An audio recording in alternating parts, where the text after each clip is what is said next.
بسم اللہ الرحمن الرحیم۔ تسہیل النحو کی دوسری تمرین میں خوش آمدید۔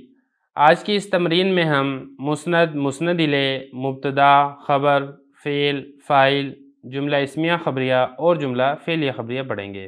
دیکھیں دوسری تمرین ہے مسند، مسند الیہ، مبتدا، خبر، فعل، فاعل، جملہ اسمیہ خبریہ، جملہ فعلیہ خبریہ۔ یہ ساری چیزیں جو ہیں وہ ہم نے آج کی اس تمرین میں حل کرنی ہے۔ یہ ہوتی کیا ہیں میں آپ کو ایک ایک شروع میں تھوڑا سا بتا بھی دیتا ہوں۔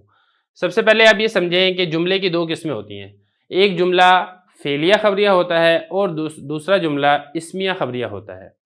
جملہ اسمیہ خبریہ کیا ہوتا ہے، فعلیہ خبریہ کیا ہوتا ہے؟ اسمیہ خبریہ کے شروع میں اسم ہوتا ہے اور فعلیہ خبریہ کے شروع میں فعل ہوتا ہے۔ اس طرح اگر شروع میں اسم ہو تو اسمیہ خبریہ بن جاتا ہے، فعل ہو تو پھر فعلیہ خبریہ بن جاتا ہے۔ ایک بات۔ دوسری بات آپ نے جو سمجھنی ہے وہ یہ ہے کہ فعلیہ خبریہ میں پہلا جز فعل ہوتا ہے، دوسرا جز فاعل ہوتا ہے، اور اسمیہ خبریہ میں پہلا جز مبتدا ہوتا ہے، دوسرا جز خبر ہوتا ہے۔ تو اسمیہ خبریہ بنتا ہے مبتدا خبر سے مل کے، اور فعلیہ خبریہ ملتا ہے فعل اور فاعل سے مل کے۔ بعض اوقات مفعول بھی ہو جاتا ہے، متعلق بھی ہو جاتا ہے، وہ الگ چیزیں ہیں۔ یہ دوسری بات کلیئر ہوگی۔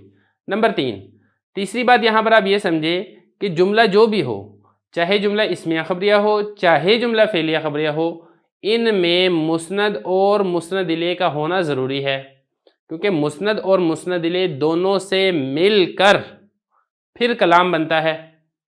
اب یہاں پر ایک سوال پیدا ہوگا کہ مسند کیا ہوتا ہے، مسند الیہ کیا ہوتا ہے؟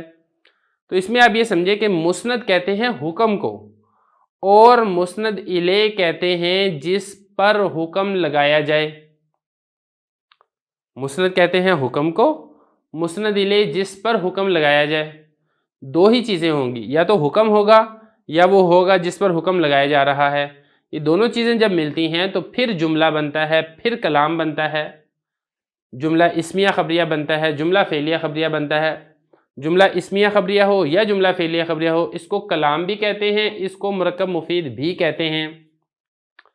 پھر آپ نے اگلی بات جو سمجھنی ہے وہ یہ ہے کہ اسم یہ مسند بھی ہوتا ہے، مسند الیہ بھی ہوتا ہے، اور فعل صرف مسند ہوتا ہے، مسند الیہ نہیں ہوتا، اور حرف نہ مسند ہوتا ہے نہ مسند الیہ ہوتا ہے۔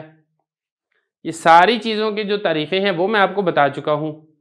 اب ہم نے یہاں پر یہ سمجھنا ہے کہ کون مسند ہے، کون مسند الیہ ہے، اور کون مبتدا ہے، کون خبر ہے۔ یہ سارا ہم نے پریکٹیکل کر کے یہاں پہ سمجھنا ہے۔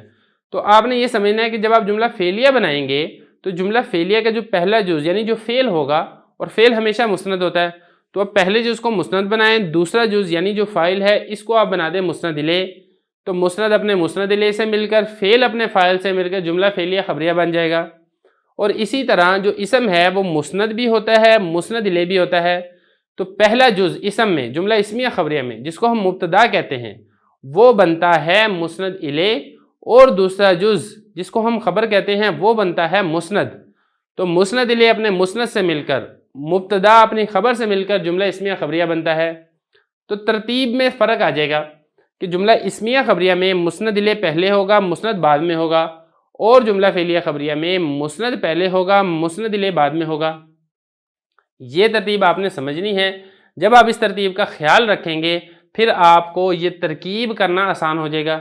ترکیب جب آپ نے کرنی ہے، فعلیہ خبریہ میں فعل فاعل مل کر جملہ فعلیہ خبریہ، مبتدا خبر میں مبتدا اپنی خبر سے مل کر جملہ اسمیہ خبریہ، اس طرح آپ نے اس کی ترکیب کرنی ہے۔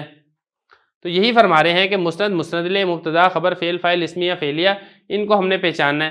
یہ تعریفیں میں آپ کو ساری بتا چکا ہوں، اب رہ گیا اس کا پریکٹیکل کرنا، وہ ہم انشاءاللہ اگلے سبق کے اندر پریکٹیکل کریں گے۔